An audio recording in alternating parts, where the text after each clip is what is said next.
Okay,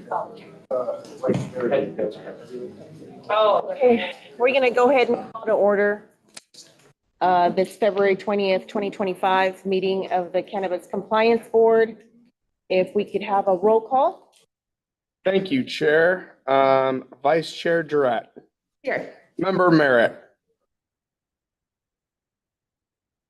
I believe Member Merritt was joining online. Do we know if we have her? She's on Zoom. Okay, excellent. Thank you. Dr. Mazarana. Here. And welcoming our newest member, General Barry. Present. And you, Chair. Thank you. We have a quorum. Thank you. And so right now we'll go ahead and do the public comment. We've got public comment down here in the south, in the north, in Reno, and then also online. And there are instructions for how to log online if you want to give public comment. Just a reminder that each public comment is limited to 3 minutes. To provide public comment via telephone, call 669-444-9171.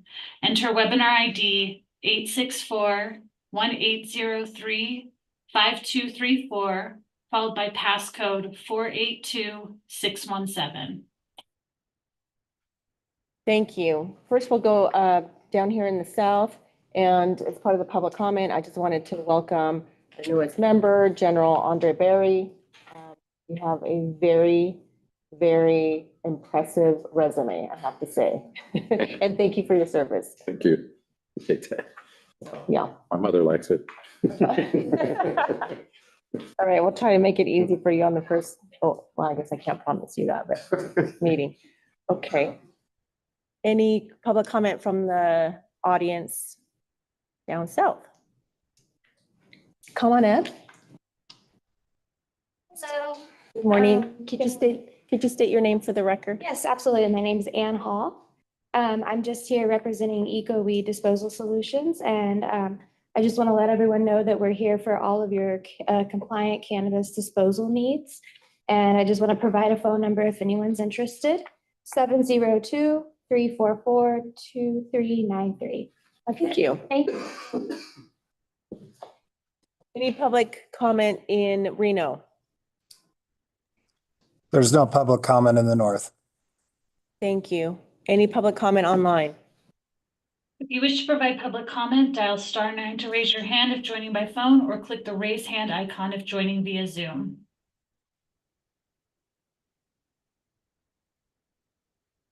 There's no online comment. Thank you. Okay, with that, we'll go ahead and go to item number 2, which is our consent agenda. The items on the consent agenda are subject to a single collective motion for approval without discussion. So unless one of the members pulls an item from our agenda, from our consent agenda, we can vote on it in one single swoop. So with that, any members want to pull any agenda items from the consent agenda? With that, I'll take a motion.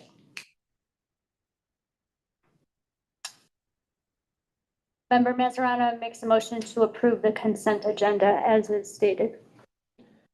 Is there a second? Member Barry, seconds. Thank you. There's a first and a second. Any discussion on the motion? Hearing none. All those in favor say aye. Aye. Aye. Any opposed? Motion carries. Oh, there's opposition from the audience. Just kidding. Okay, with that, we will go ahead and go to item 3, which is the approvals and resolutions. This is a for discussion only item. And we have, okay, Chief Gilbert, you're doing the presentation on this. Thank you. Thank you, Chair. Good morning to you and members of the board. Steve Gilbert for the record. Agenda item 3A is an informational item presented as a notice to the board of an establishment that has been issued their final license since the last board meeting. Item number 1 is for True Harmony Company LLC, which applied for and was granted a conditional adult use cultivation license in October of 2024 by the Cannabis Compliance Board, ID number C219 within the White Pine County jurisdiction. On December 27th, 2024, the CCB conducted an inspection and audit of the facility. The inspection and audit results revealed the facility had corrected some deficiencies originally identified, and after working with CCB staff, an approved plan of correction was issued on January 23rd, 2025. As a result, the CCB approved and issued final licensure to True Harmony's adult use cultivation facility on January 27th, 2025. Thank you, Chair. Turn it back over to you. Thank you, Chief, and thank you, staff. That, I think we count that as one of our successes because it had a long history, and I'm happy to hear that they're up and running and everything's good with that item. Okay, moving right along to item number 4. These are the transfers of interest, beginning with the first one, and we'll have Chief Staley give us a presentation for our consideration. Chair Guzman-Freilich, Vice Chair Durrett, Member Durrett, Dr. Mazarana, and General Berry. For the record, I am David Staley, Division Chief of Investigations for the CCB. I'm here to present agenda item number 4, which consists of 4 transfer of interest or TOI applications. Item A are TOI applications by Zion Gardens LLC. TOIs number 2400012 and 2400058 were filed requesting approval for Judah Zakalik to acquire Aaron McCrary's 50% ownership in Zion Gardens and for Zakalik to acquire Paul Thomas's 100% ownership in ETW Management Group LLC, resulting in Zakalik owning a fully diluted 33.34% ownership of Conjurium LLC. Zion Gardens has also requested a waiver of NCCR 5.110 pursuant to 5.112 for transfers of less than 5%. Staff suggests that if approved, the board limit Zion Gardens' 5.112 waiver to expire on its next TOI agenda date. Areas of concern were developed with this application because IRS tax forms filed by Zakalik and Zion Gardens reflect 100% of ownership of Zion Gardens of Zakalik since 2021 and indicated that he had completed an unapproved acquisition of McCrary's ownership. In addition, a settlement agreement between Zakalik and McCrary and verified through discussion with Thomas indicated that Zakalik had already purchased 3% of ETW Management's 13.67% ownership of Conjurium. Options for board action regarding the unapproved TOIs is discussed on page 16 of the investigative report. I am available for any questions, and my understanding is that Adam Fulton, Judah Zakalik, and Paul Thomas are available to address any questions you may have as well. With that, Chair Guzman-Freilich, I'll turn this item back to you. Thank you. If we could have the parties and representatives come up and just state your name for the record. Judah Zakalik, Zion Gardens. Sure. Can I make a disclosure on this? Yes. Okay. Member Durrett, I'm going to make a disclosure on this item and abstain on this item. And yeah, it's Zakalik, right? Zakalik, yes. And I feel like that is how you know you're a veteran in this industry, pronouncing Judah's name correct, Zakalik. A lifeline. That's when you've been around for a while. So Judah serves on my board at the Cannabis Policy Institute at UNLV. So I'm going to disclose that and abstain out of an abundance of caution. I do feel like I could be impartial, but just in case there's any appearance of impropriety, I'm going to abstain. Thank you. Thank you. Okay. And that's an appropriate disclosure and abstention. So, Okay. yeah, if she wants, yeah. Thank you. And with that, do you have an affirmative presentation? I don't have an affirmative presentation except for that this is really just an internal transfer that is being done from licensees that have already been vetted by the board, have been in operation since the inception of this cannabis venture that we have in Nevada. And it's really just a good faith negotiation of buying out my partners. For some reasons, we had some adversarial issues, myself and Mr. McCrary, which led to some litigation. Part of that litigation settlement ended up with him transferring the portion of Zion Gardens. And then with Paul Thomas and ETW, the transfers were staggered and money was staggered as Paul Thomas did not really know what percentage of ETW he wanted to transfer.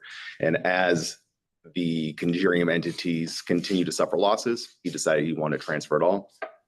So rather than just confuse the process some more until he was sure of what he wanted to do, that's why we waited on the transfer of that. Not to mention, we had the pandemic going on.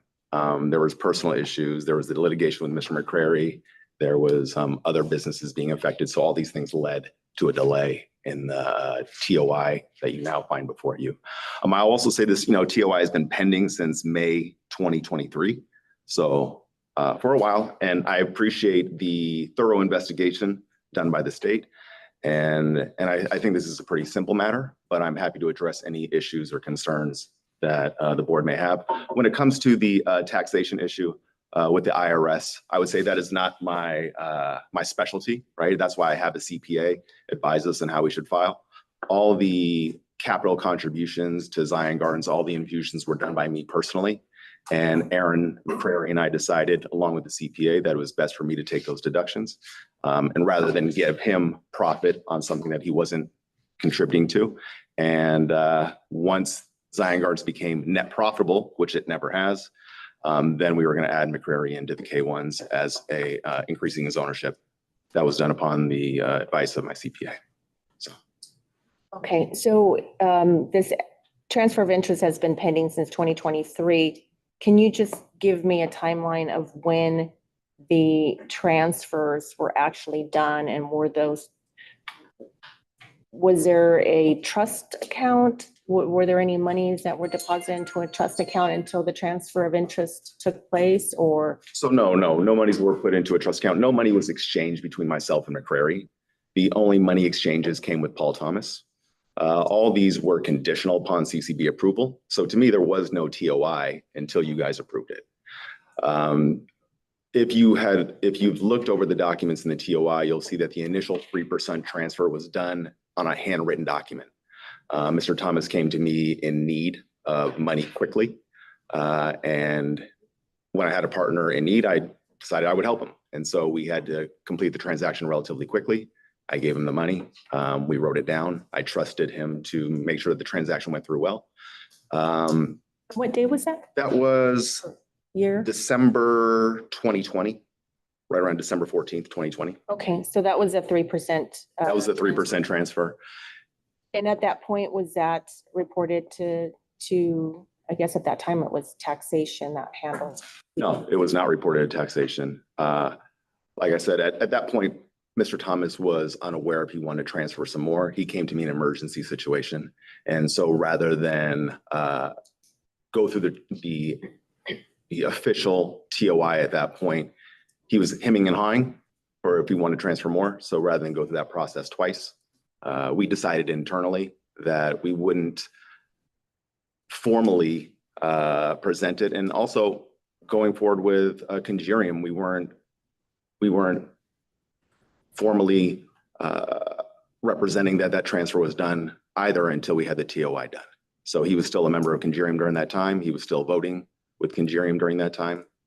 And he only exited Conjurium in this past, for this past transfer that was done October 2024, where he sold the remaining 13.67%. Any questions from any of the board members? Any additional questions? Okay. Any additional comments before we bring it back to the board? I don't have any additional comments. Happy to answer questions or other concerns that people may have. Okay. Well, do you have additional questions? No.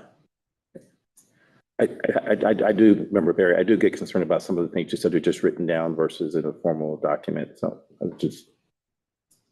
There was a written document evidencing the transfer. Okay. That first document was handwritten. The second transfer, we had more time to negotiate it, was typewritten. Both transfers were approved by the Conjurium board. They were unanimous consent. Yeah. And the other members, along with our operating agreement, the other members of Conjurium had the right to make another offer to beat that offer. They had first right of refusal on those things. They did not exercise it. No, and all parties are now in agreement going forward. All parties are in agreement. Yeah, with Mr. McCrary, that was through a settlement. he finally agreed. And then Paul Thomas, voluntary, no litigation, just he wanted to sell, he wanted to get out. I decided to buy. And that was better for Conjurium overall because for many internal reasons financially, he just couldn't participate anymore. Thank you. Okay, we'll bring it back to the board for consideration and deliberation. My only concern, as is with any time that there are any transfers, and in this case, multiple unapproved transfers of interest, because, you know, you have licensees who go through that process of getting every transfer, even if it's under 5%, whatever it is. They go through the board to get that done. And so that's my only concern, is that I don't know how we get that out there, and so that licensees know that all transfers have to be approved by the CCB. All parties getting an interest have to be vetted. And that's our job, is basically just to make sure that we have that history of all the transfers and that everybody's vetted and that everything's approved. And that's, you know, that's primarily our job, you know, investigation, approval, transfers of interest. So I just want to make sure that, you know, if it's something that licensees don't know, how do we get it out there? How do we make sure that, you know, they know? I know that, you know, there's a lot that you guys have to go through. There's a lot of hoops that you have to jump through. You know, if there's anything that we can do to make it easier so that licensees or applicants know that any transfer of interest have to be approved by the board. That's my only concern. So with that, I'll open it up for the board to either ask additional questions or make a motion or my comment, whatever your pleasure. If I could address your comment? Yes. Okay. So if the delay is a problem, I take full responsibility for that. I was looking over the regulations. I didn't see any specific time frame needed to file these transfers of interest. Perhaps that's my own ignorance. And like I said, I will take responsibility for that. When it comes to vetting the parties, right? I just want to reiterate, all these parties have been fully vetted by the CCB. These are all present licensees and have been licensees, you know, since 2014. Okay. And always, if in doubt, I mean, pick up the phone. I know our staff is pretty open about talking to, that's, you know, that's been my experience even before being a board member. So very, you know, helpful, and just I would agree. Answer any questions. I So would agree. I would definitely just put it out there for any applicant, any licensee. If there's any doubt, any question, just pick up the phone and call up our executive director. You don't have to all call me, but yes, you have. Going forward, and you know, we have additional transfers coming in, and one of the things that I'm going to go back to Conjurium with, and you know, I said I'm going before the board to do this TOI, and I really wanted to hear your feedback on this, so I'm definitely going to give that feedback back to Conjurium, because there's some other transfers that are probably going to be happening here soon. And I know, it just in our in this world of texting and emailing, sometimes you know, you don't even think about picking up the phone and calling somebody and talking to them, but you know, it's easy to do. Member Barry, so just based off of what was heard today, just make sure this is accurate with the staff and you're comfortable with what we have received, and it falls in line with your investigations and your backgrounds. Yes, all testimony is consistent with the investigative work, and the applicant also provided written response, which we've summarized in the investigative report, and we've attached the formal written response to the back end of the report as well. It's all consistent. Member Mazeron would say, with regards to the CCB, this is a case where you ask permission, not forgiveness. It's much better for you. Was there any fine posed for? No, ma'am. Staff, I'm sorry, David Staley for the record. No, ma'am. The direction of any additional work that may or may not result in a complaint or a settlement agreement would be directed by this board. And on page 16 We have options for CCB actions that was presented in conjunction with our DAGs. I believe that the options available for the board would be, and I'm reading from the report now.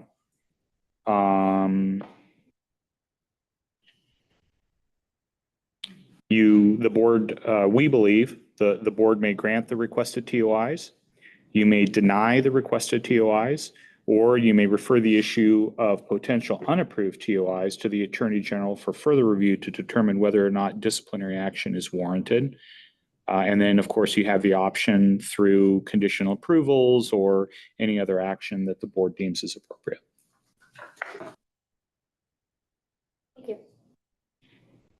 And you would also be able to approve it, but also you could forward it to the Attorney General's office to determine whether or not there would be any violation that would merit investigation or what have you. David Staley, for the record, yes, Chair, that is correct. And I do want to remind you guys, they have also requested a waiver. So please, when you read in the motion, please include that. Okay. Any additional questions, comments, concerns? Okay, with that, I'll take a motion.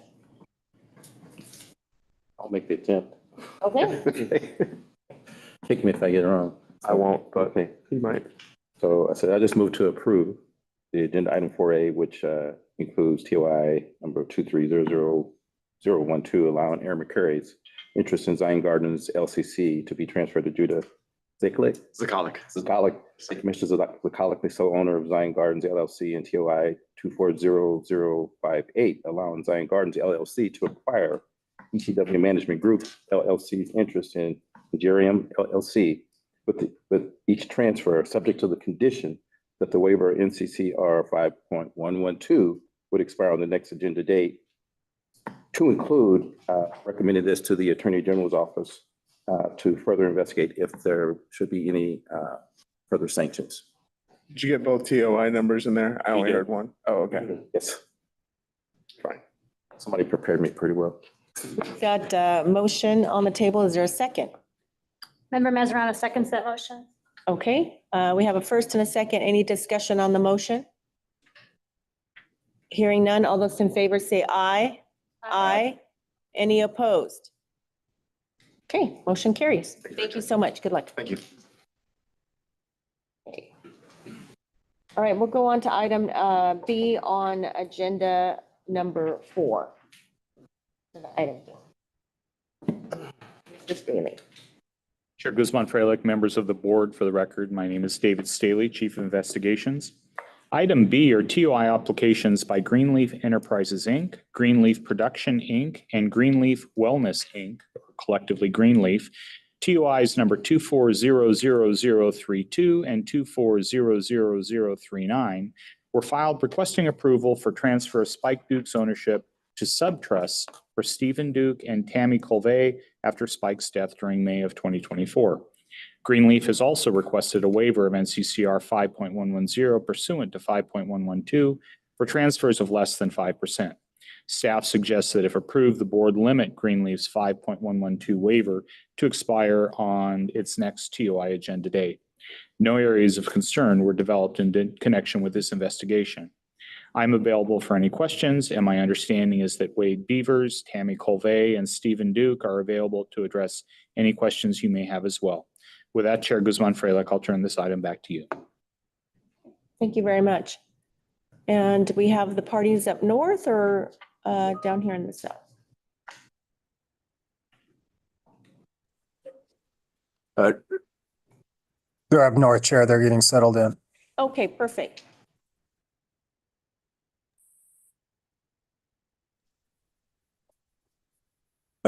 Good morning, Chair Guzman Freilich. This is Attorney Wade Beavers on behalf of Greenleaf Enterprises, Greenleaf Production, and Greenleaf Wellness, Inc., which I'll refer to here as the Greenleaf entities. And I'm accompanied here today by Stephen Duke, officer, director, and existing shareholder of each of the Greenleaf entities, as well as Tammy Colvett, officer, director, and existing shareholder for each of the Greenleaf entities. We are happy to answer any questions that the board may have, but I do believe that I may need to correct something as recited by Chief Staley.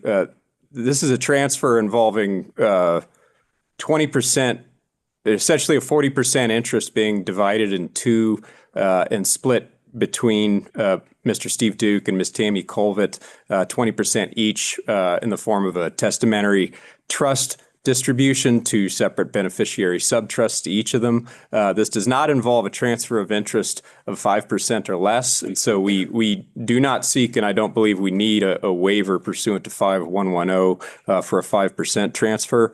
But the interest being transferred is to existing licensees. We are pleased to have worked with Chief Staley and Investigator Garcia and believe that the application and the transfer is appropriate, and we're happy to answer any further questions. And if I could provide a little clarity, Chair, please, David Staley for the record.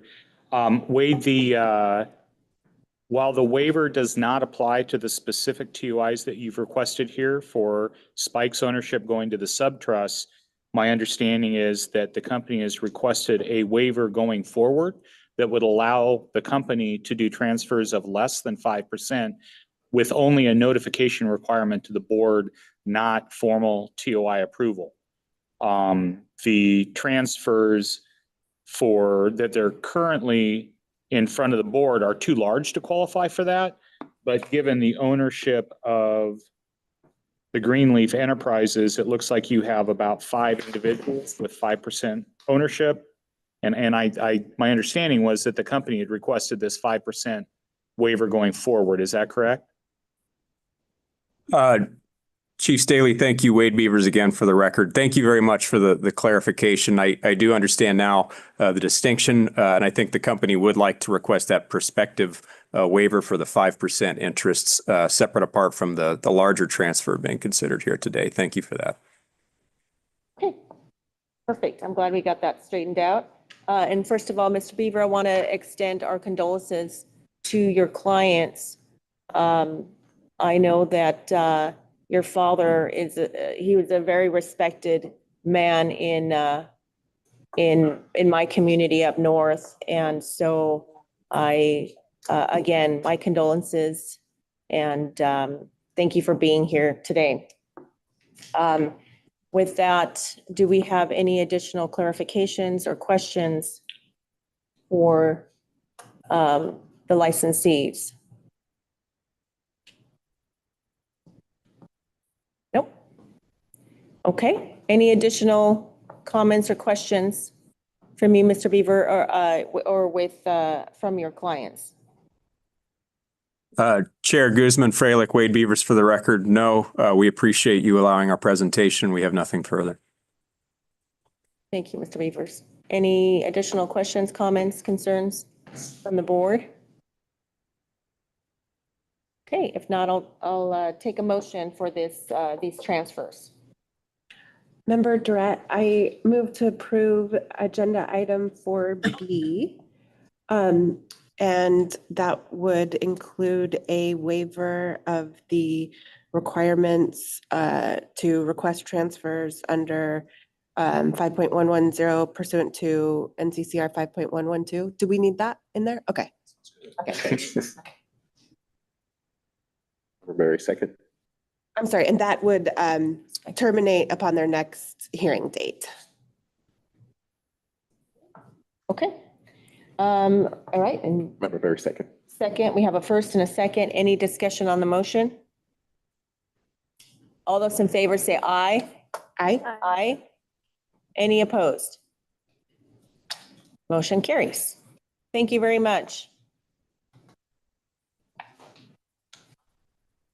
So quiet up there. Okay. All right, we'll go on to item C now, MJ Holdings. Chair Guzman, Freilich, members of the board, for the record, I'm David Staley. Item C are TOI applications by MJ Distributing P133 LLC. TOIs number 2400048 and 2400049 were filed requesting approval for MJ's sale of production license P133 to Green Life Productions LLC, as well as internal restructuring by Green Life. MJ Holdings, Inc., MJ's parent company, entered receivership in March of 2024, and Kevin Singer was approved as receiver by the board on April 16th of 2024. The sale of P133 will help provide funds to satisfy amounts due to MJ Holdings creditors. Green Life is an existing licensee and holds cultivation and distribution licenses in Pahrump. In addition, Michael Conley will sell his 19.488% ownership in Green Life to Stephen Corey. Additionally, the existing owners of Green Life will move their ownership into individual trusts, and a small amount will be transferred to Corey from Corey to the remaining owners to maintain equal ownership percentages. Green Life has also suggested a waiver of NCCR 5.110 pursuant to 5.112 for transfers of less than 5%. Staff suggests that if approved, the board limit Green Life's 5.112 waiver to expire on its next TOI agenda date. No areas of concern were developed in connection with this investigation. I'm available for any questions, and my understanding is that Kevin Singer, John Savage, Alicia Ashcraft, Quinine Villa, and Stephen Cantwell are available to address any questions you may have as well. With that, Chair Guzman-Freilich, I'll turn this item back to you. Great, thank you very much. And thank you both for being here. It seems like we've been doing this one, it's been going around for a while, right? Yes, but is this the final? This is Well, so, final, good morning, action. Chair, Hi members of there. the board. John Savage, on behalf of Kevin Singer, the court-appointed receiver over MJ Holdings and its subsidiaries. Mr. Singer is also present.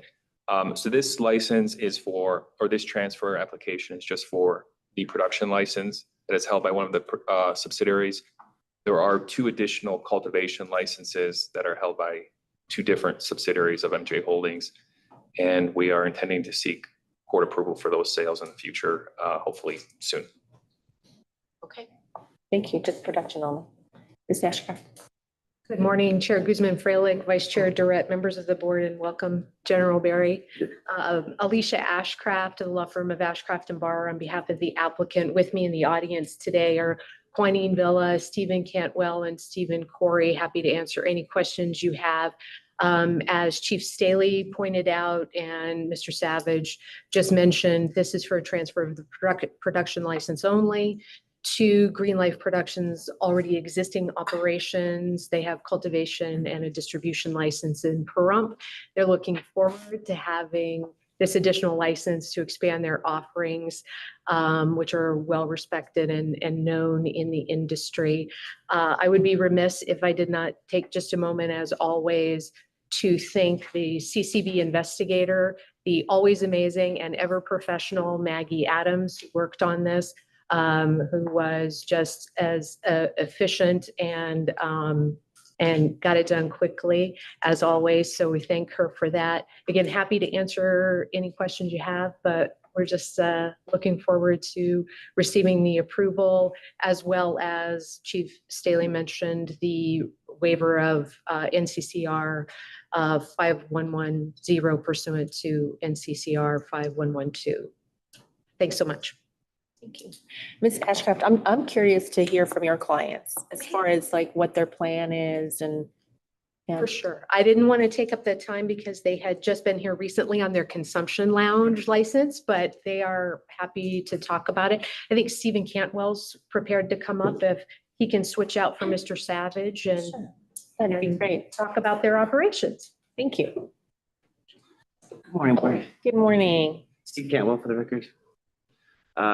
You're in the hot seat. I'm just, I mean, I think it's always great when somebody is, you know, I don't know what the right word is, but saving a license from, you know, possible, just not having that license, but rescuing a license. I think it's always important in our state. And so I'm just curious to find out what your plans are with the production. And I know that you have production now and you also have the the license for the lounge cultivation. And distribution. Okay, cultivation and distribution, and then you have the lounge, which is not operational yet, right? And I just remember from a while back, you both came up and said that you were planning on doing maybe like a farm to table type. Okay, I do remember that. So yeah, just tell us what's going on, what are the plans, how's business? So we're great. You know, we're definitely one of the more successful cultivators in the state.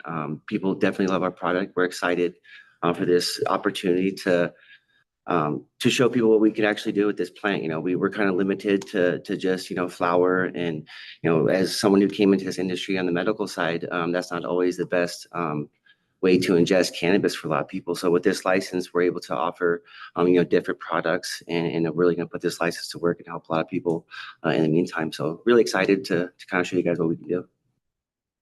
Great, thank you. Thank you both. Okay. Do you have any additional questions? I guess, do you have any specific types of products in mind? Yeah, so we'll start because we're a small group. We want to try to stay self-funded as possible. So years ago we were making rosin. So we already have all the equipment to make bubble hash and rosin. So we'll probably start with that.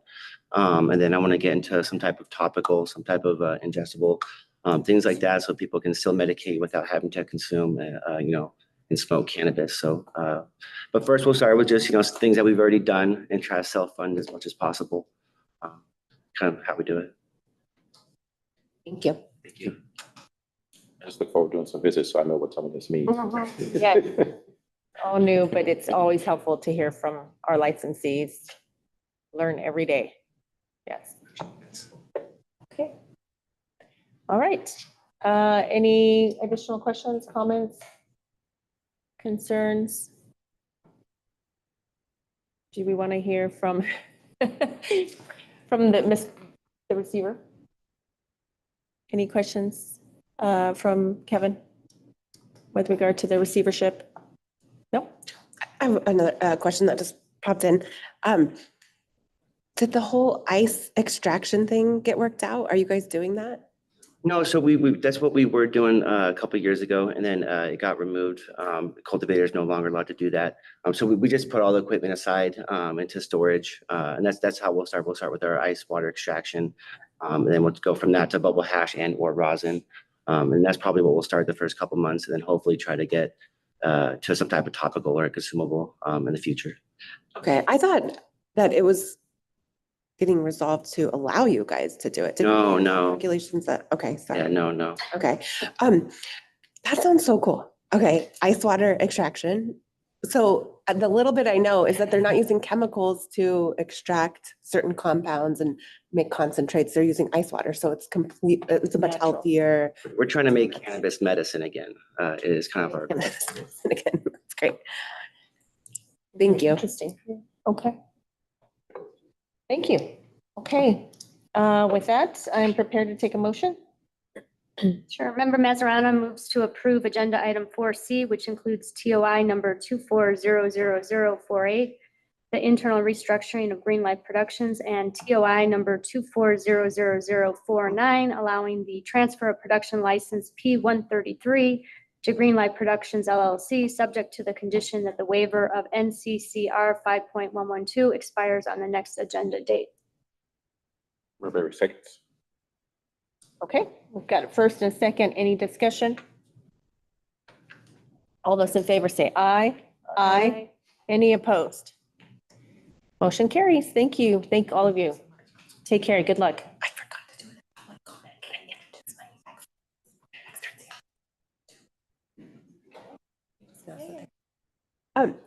before the room clears out, I want to announce that the two law school externs visiting today, they're externing for the Cannabis Compliance Board, and they're externing at the Cannabis Policy Institute as well.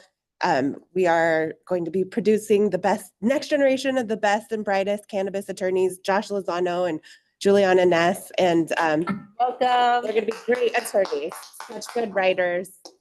They're working on some exciting stuff. Thanks for being here, guys. Who's the second person? Juliana back there. Oh. I couldn't see her, and then Josh right there. Yeah. Thank you. Okay, now we'll go on to item D on the agenda. Mr. Staley. Chair Guzman Freilich, members of the board, for the record, I'm David Staley.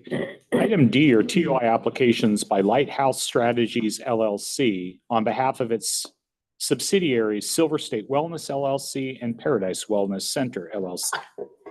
TOIs number 240029 through 240031 and 240041 were filed requesting approval for Lighthouse to sell to existing licensee, GL Partners, Inc., Paradise's Las Vegas dispensary license D138, and the sale of Silver State's production and cultivation licenses P0451 and T075, that should be C075, to Brand House Nevada LLC, a new entrant to the Nevada market. Lighthouse is selling its licenses to generate liquid capital needed to satisfy outstanding tax liabilities due to the Nevada Department of Taxation, and has entered into a conditional TOI agreement with the CCB and taxation requiring the same. Both GL Partners and Brand House have requested waivers of NCCR 5.110 pursuant to 5.112 for transfers of less than 5%. Staff suggests that if approved, the board limit GL Partners and Brand House's 5.112 waivers to expire on their next TOI agenda dates. No areas of concern were developed in connection with this investigation. I'm available for any questions, and my understanding is that Michael Hayford, Scott and Eric Knudsen, and James and John Mueller are available to address any questions you may have as well. With that, Chair Guzman Freilich, I'll turn this item back to you.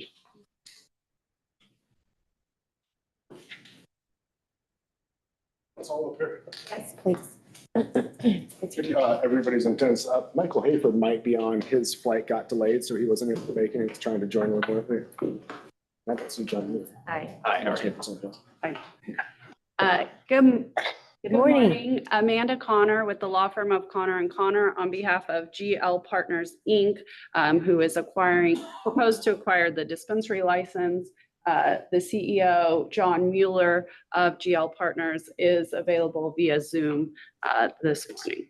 Thank you. And thank you, Mr. Mueller, for joining us all the way from. Sorry, I'm not there. Kansas City. Kansas City. All right. Yeah. Won't talk 8 about inches the of snow. recent. Oh, boy. Well, there's a lot going on here. Yes. So why don't you tell us a little bit about what's happening so that we can all understand? I know there's a lot of moving pieces here and we want to make them happen. So, well, I will take my portion. Yes. I was just saying, we do a lot of business with Greenlight, but it is two very separate things. Yes. So. Okay. Yeah. So I'm going to talk about the dispensary license because my client has proposed to acquire the dispensary license. You guys are familiar with GL Partners, Greenlight, been in front of you several times now, are successfully operating 2 dispensaries in the state, a cultivation and production. And as you may recall, John Mueller was original licensee and has come back to the state. They are proposed to acquire this dispensary license, which is located in the city of Las Vegas. And that is separate from the transaction for the production and cultivation license. So I cannot speak to that separate transaction, but we are happy to answer any questions related to the dispensary. Okay. And just unrelated, the Greenlight, did it just open in Ely? It acquired that license. We were in front of you a few months ago. They acquired the Curaleaf license in Ely, and yes, they are up and operational under the new name, got all the approvals. And my understanding, John can speak more to it, but my understanding is that store is doing quite well up there. That was going to be my question. Just how is business in Ely? It's obviously it's Ely, so it's a little different math. But so far, sales are ramping, so that's a good thing. And we've made friends with the tribe and everybody else up there. I was the original one that talked to Ely into doing that many moons ago. So I think they're happy with us, and we're happy so far out of the gate. So that one, and then also obviously the 3rd Street location used to be the MedMen. We're operating under Greenlight as well in the city. So we have the 2 locations that are up, and obviously Amargosa Valley is now fully in our control on that production and cultivation facility up there as well. So excited to be back in Nevada. All right, glad to hear it. All right, okay, so then on the dispensary, any questions with regard to this purchase of the dispensary? I want to hear more about Ely. More about Ely. What's the name of the dispensary there? Is it Green Light? It's under green light now. And then you mentioned the tribe. The tribe has their own dispensary, right? Yeah. Yeah, no, we've they were competing kind of head to head up there, and we're trying to figure out how we buy some of their products, and I haven't followed the bouncing ball yet, how those rules and regs work yet, but in communication with them up there. Do they have cultivation and production? Do you know? They do. The tribe does? Yes. Okay, and then do they So have a basically tribal it's us compact? and there's a tribal dispensary up there that has their own cultivation, et cetera. I know that's a little off topic, but thank you. You never know I'm what's trying gonna to figure it out, Yes, quite my frankly. understanding is they do have a tribal. But there are some tribes operating without compacts, right? But they can only be on the reservation in that capacity. Okay, all right, I'll look into it. I think that's a work in progress. Yeah, Tony Garassi for the record. There are tribes who don't have compacts, but they are not supposed to be operating without a compact. Well, they could operate on the reservation. On the but not off reservation, they can't offer into the state or into the licensees, right? Okay, thank you. Okay, any questions with regard to the item before us?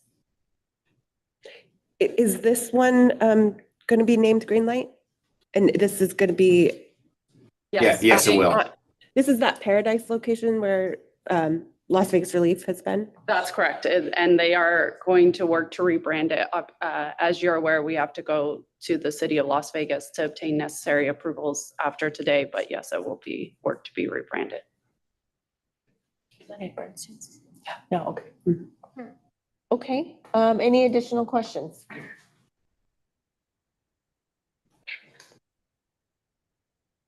All right, and with that, on this particular item, do we have a motion for approval? Is there any additional questions at all with regard to, I just want to make sure that I understand what we're doing, because we've got 2 transfers of interest, and then we've got the 2 conditional transfers of interest with the proceeds going to taxation. Is that correct? That's correct. Okay. And we have a contract with that. I think I'm supposed to sign at the end of this, so I got to make sure. Yeah, okay.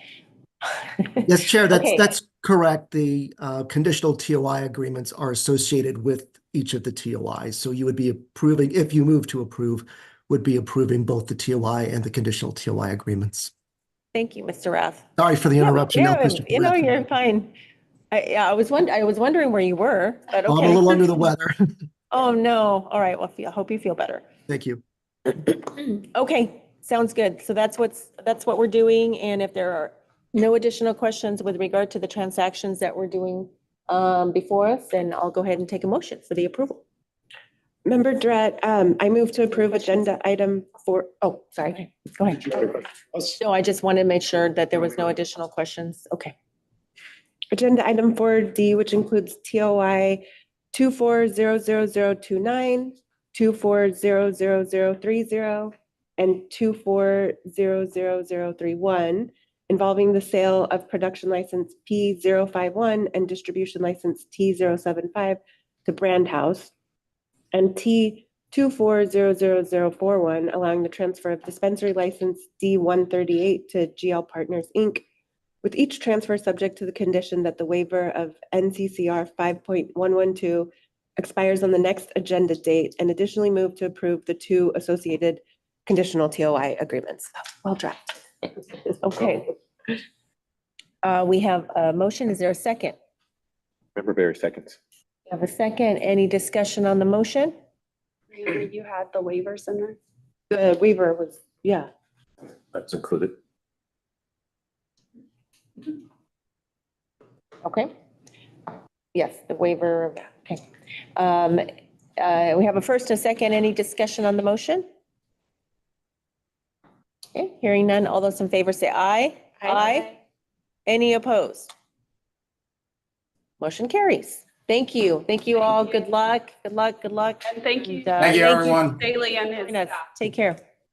Thank you. Appreciate it. We're good. Yeah. Is it for the production license as well? Thank you. Yes, all of it in one swoop. All right. You take care of it. The whole presentation and everything. Hey, oh, you keep you on your toes. Thank you so much. Take care.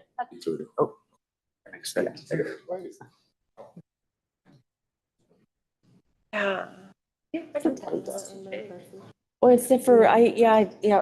I wish they would have asked for his presentation. It would have been nice to hear. Yeah, but I didn't realize that. Okay. All right, with that, then we'll go on to item 5, which is the consideration of license agreements. And this is a management service agreement.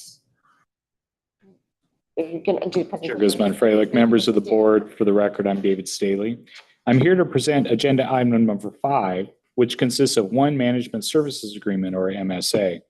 Item A is a management services agreement between VC Consultants LLC and H&H Management LLC. VC Consultants and H&H share common ownership by James D. and James M. Hammer, and the MSA will allow for H&H to manage VC Consultants dispensary for a management fee of 3% of gross revenue. This arrangement would generally be considered an intercompany operating agreement if certain licensing requirements weren't in place for cannabis establishments in Nevada. CCB staff have reviewed the agreement and found the relationship between the parties appropriate. I am available for any questions, and my understanding is that Amanda Connor, James D. and James M. Hammer are present today to address any questions you may have as well. With that, Chair Guzman Freilich, I'll turn this item back to you. Thank you. Good morning. Good morning. Amanda Connor with the law firm of Connor & Connor. I'm here on behalf of my client VC Consultants LLC. With me up here is James Hammer of H&H Management LLC. We also have in the audience Jim Hammer, one of the principals of VC Consultants, should there be questions arise. As Chief Staley indicated, this is a management services agreement. As you may be aware, H&H Management has other management agreements in the state for licensees.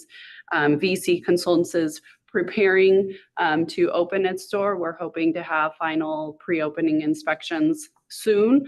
And H&H, the proposal would be for H&H to manage those operations as they have done for other licensees. Okay. Affirmative presentation other than what your attorney said? No other presentation. Okay. All right. Do we have questions from the board as far as what the plans are? I know we have a copy of the management services agreement. I have a dumb question. You're going to be managing or you're hiring managing? No, we're going to be managing. Okay. Yeah. How many? The son is managing. Got it.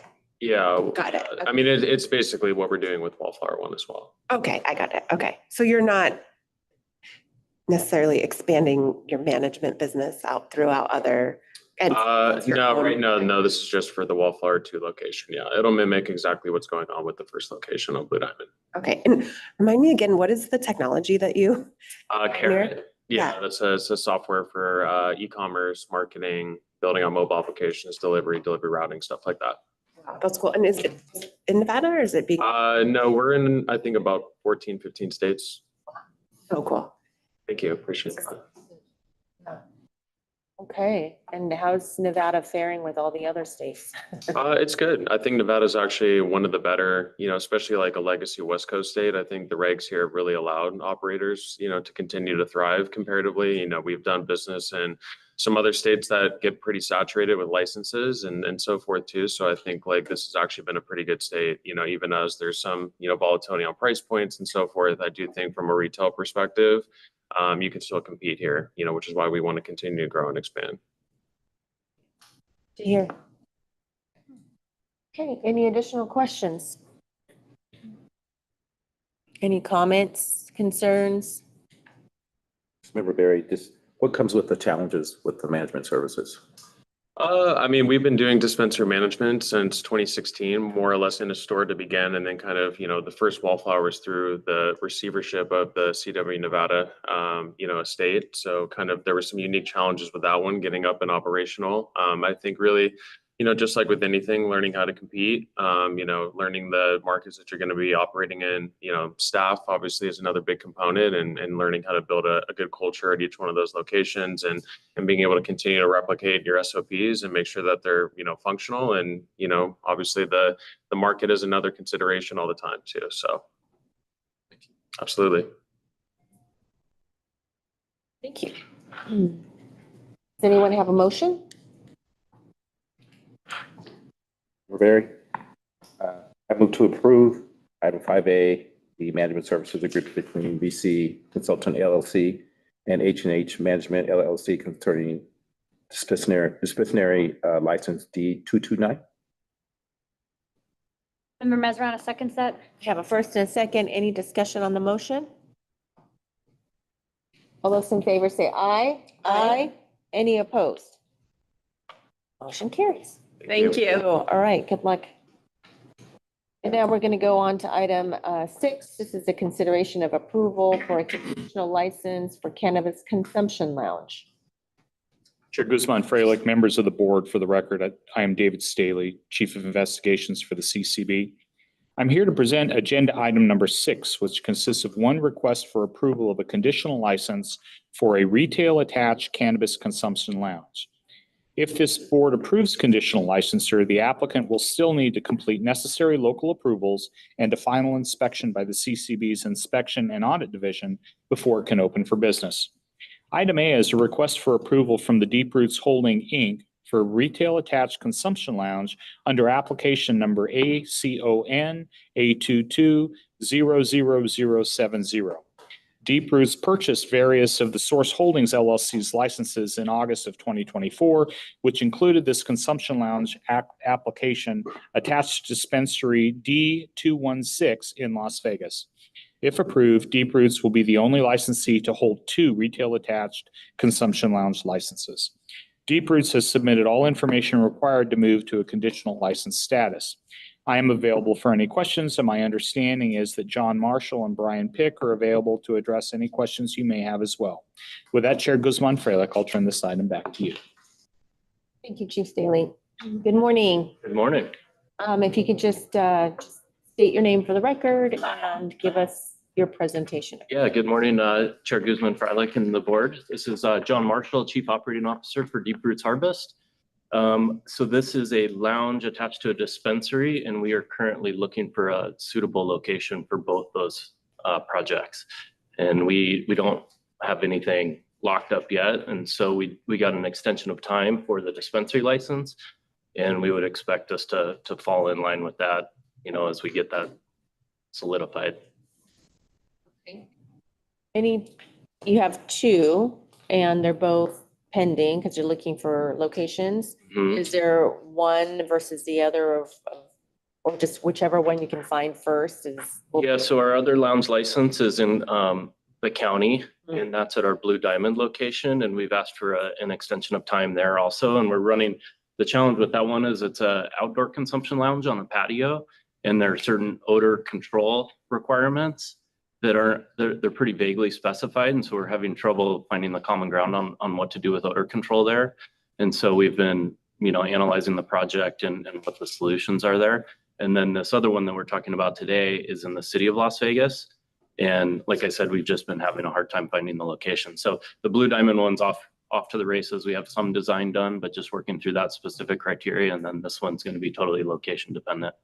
Okay, all right. So Blue Diamond said that location said, it's just trying to figure out. Yeah, we have an operational store there. Okay.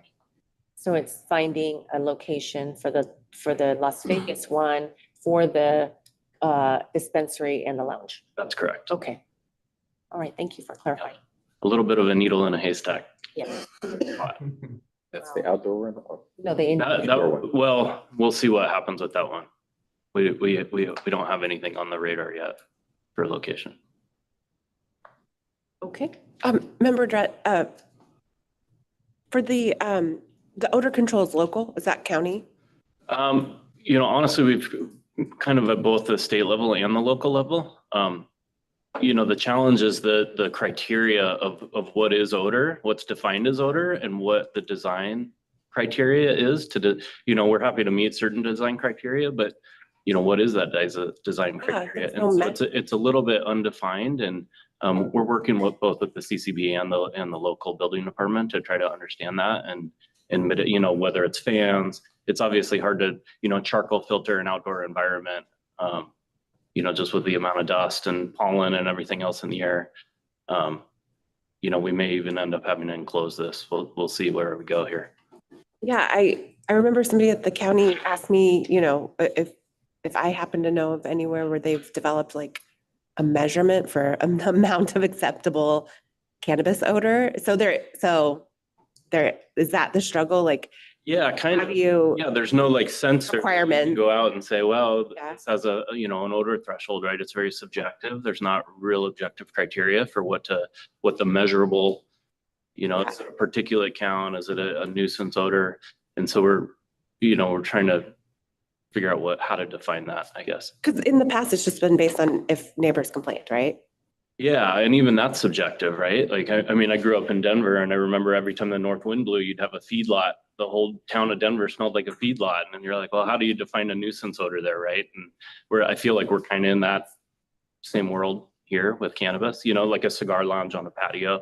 Like, are they subject to odor control? And like, what's the definition of that versus cannabis versus, it just gets complicated. Versus an indoor environment where you can mitigate that and manage it very effectively with HVAC. On a patio, it becomes a lot more challenging. So you have 2 lounge licenses because initially it was set up so that each retail store would only get 1, right? But because this happened through a purchase, is that how Yeah, so we had our lounge was attached to our Blue Diamond license, which was originally a Deep Roots license. When we acquired the Source had their retail license for the city of Las Vegas. It was a provisional license with that attached lounge as well. So when we acquired that asset out of receivership, we got the lounge as the package deal. Last question. Why do we have the requirement that it has to be attached to your dispensary? I don't remember where that came from. I think that Is there a you need? guys might know, but I believe it was it was split into 2 buckets, right? The independent lounges and some of the social equity lounges, and then these other dispensary attached lounges. And I can't remember the exact math, but it was if you had a dispensary, you were maybe automatically given a lounge license as a part of 1 lounge license for every group that owned a dispensary.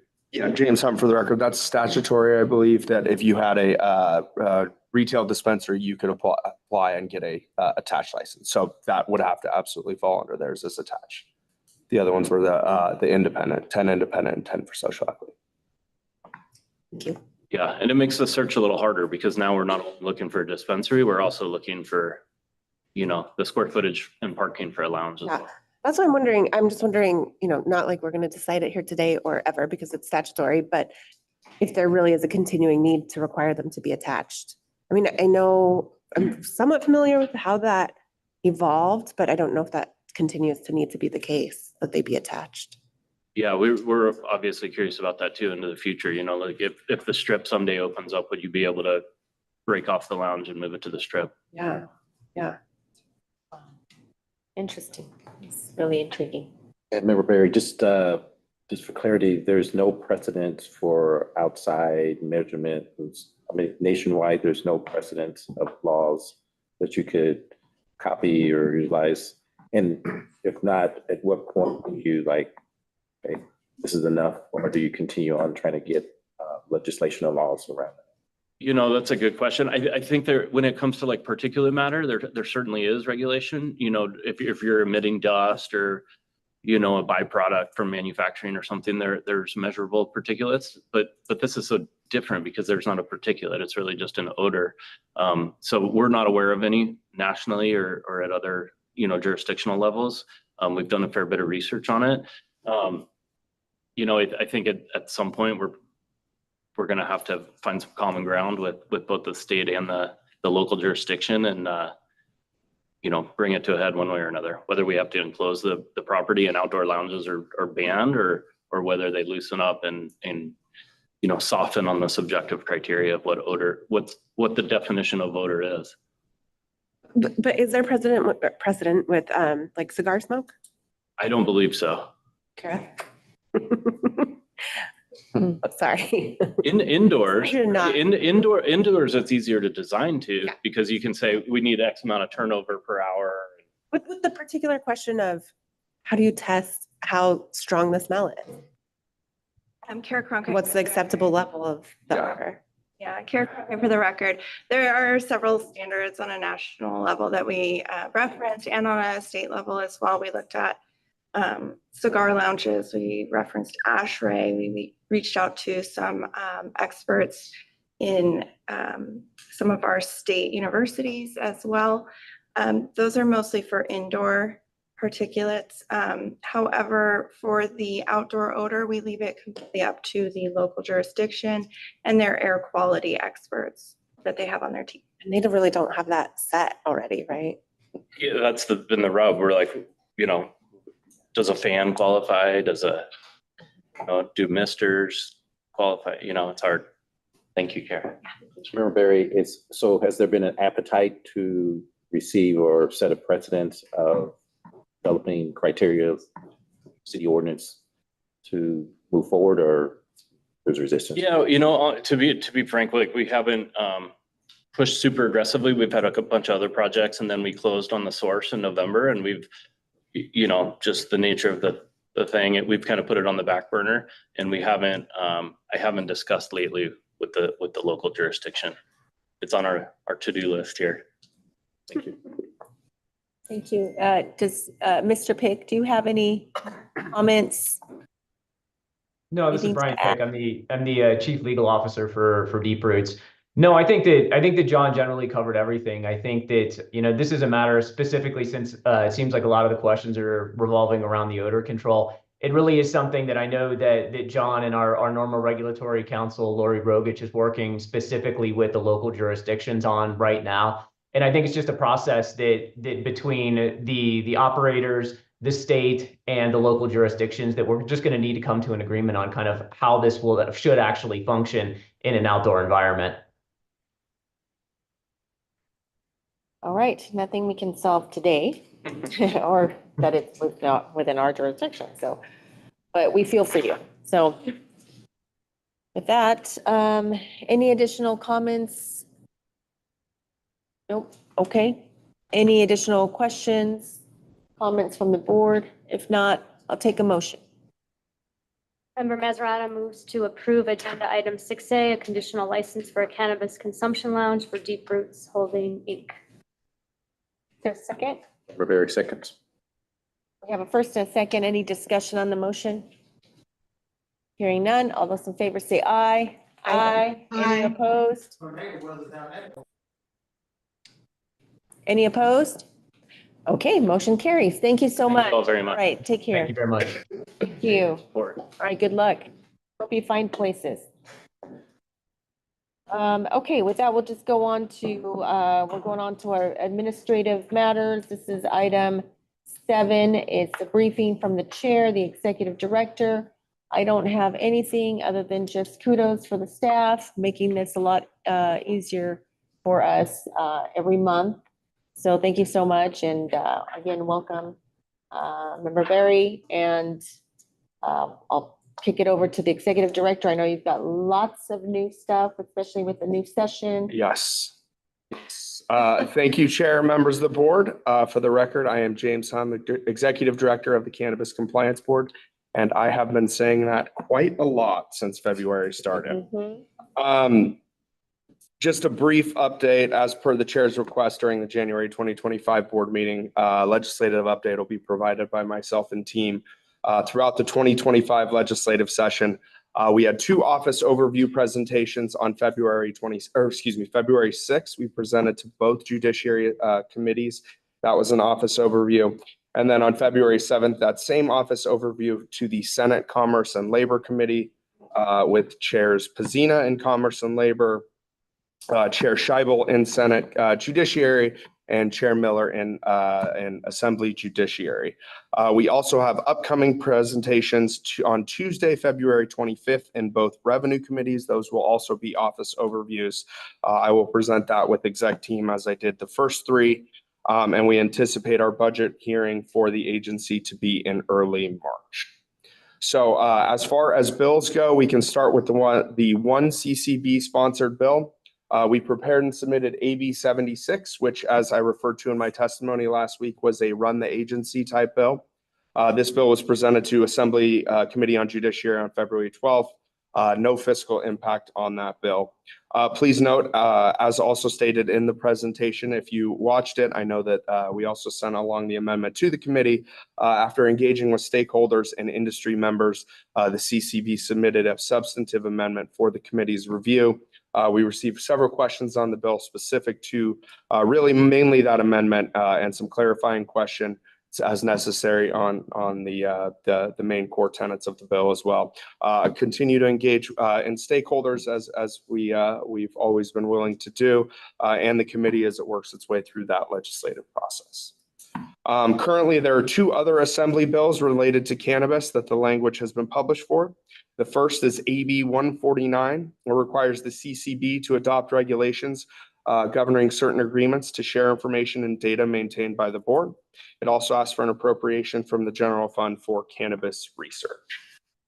The second assembly bill is AB 203. This bill contains multiple provisions, creates the social equity liaison within the CCB.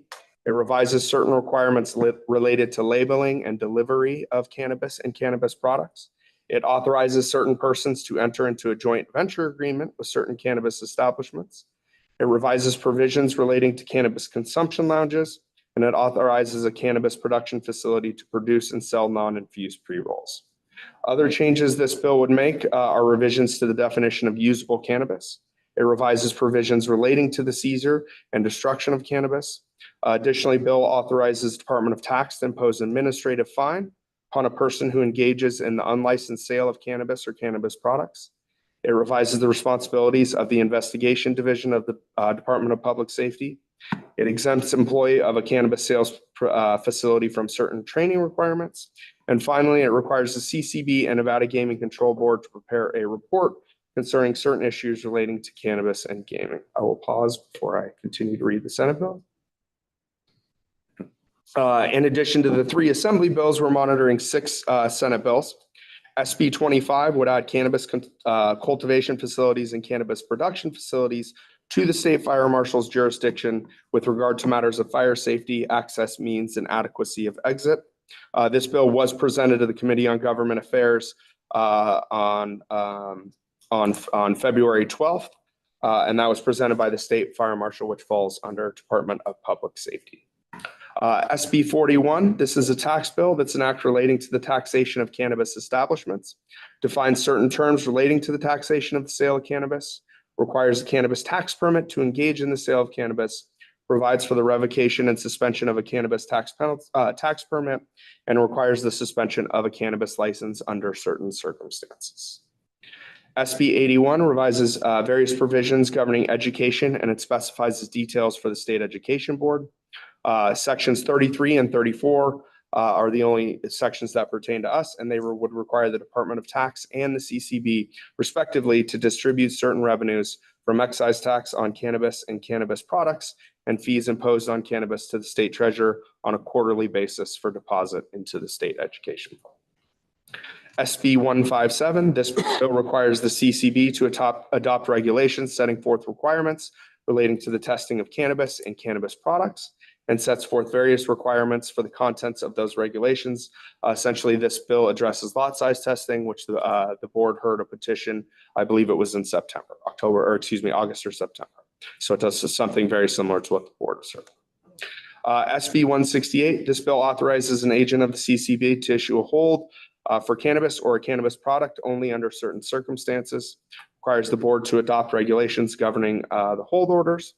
Additionally, SB 168 proposes changes to the amount of usable or concentrated cannabis and THC that may be contained in a single package. It's actually very similar to what we have in our bill on those those sizes.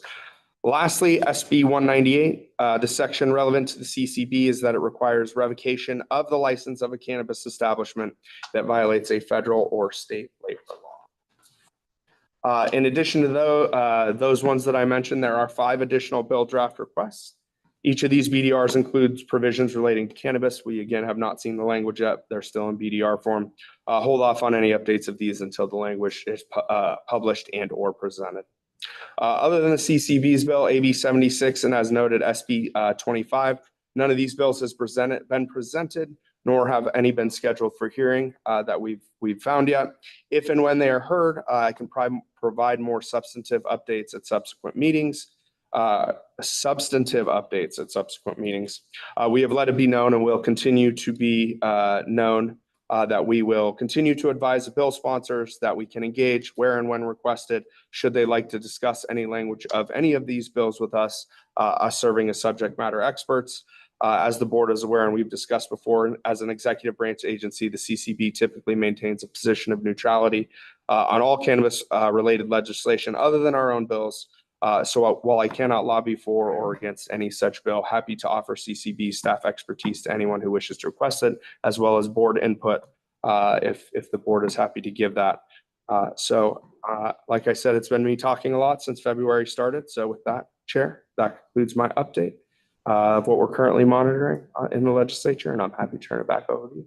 Thank you. And I did watch that hearing before the judiciary. I don't think it was a hearing, it was just a presentation. Just a presentation. Yeah, but it was really good. And our staff did amazing. They I did. loved it. Yeah. It was- Absolutely. So thank you for that. Okay. With that, we will go ahead and mention that our next meeting is March 20th, 2025.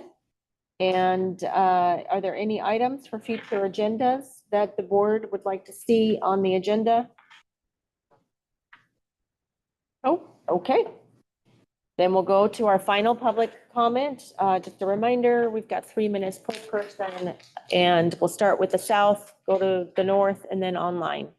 So anyone wanting to come up and do public comment in the south, come on up, state your name for the record, and we'll hear what you have to say.